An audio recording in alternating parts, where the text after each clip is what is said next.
ప్రియులారా, మీరు ఒక్కసారి వినండి. నీ కుటుంబంలో క్షమాపణ అనేది నడుస్తుందా?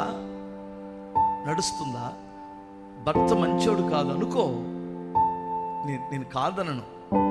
అదే అదే అదే అదే పగ తీర్చుకుంటావా? క్షమించేసి. వాడు లోపలికి వచ్చాడు అంటే, దొంగ లోపలికి వస్తే ఏం చేస్తాడు? వాడికి జాలి ఉంటుందా? దయ ఉంటుందా? కనికరం ఉంటుందా? ఏదైనా చేయొచ్చు, దాడి చేయొచ్చు, నీ పిల్లల మీద దాడి చేయొచ్చు.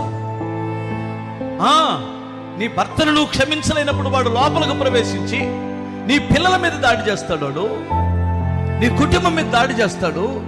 ఎలా చేస్తాడు దాడి? వినాలి.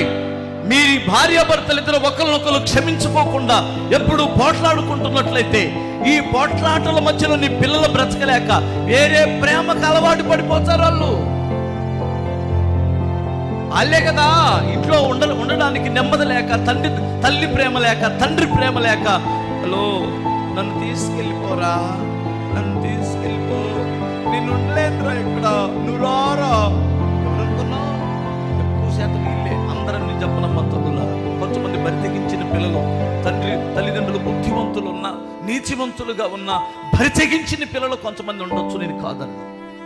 నువ్వు క్షమించలేనప్పుడు నీ కుటుంబాన్ని సాతానుడు దాడి చేస్తాడు.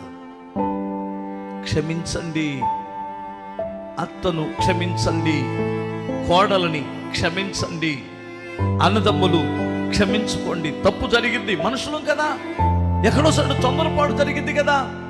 క్షమించడానికి ఒక దమ్ము ఉండాలంటాను నేను. కాపాడడానికి దమ్మేంటి నాకు అర్థం కాదు. పగ తీర్చుకోవడానికి దమ్మేంటి?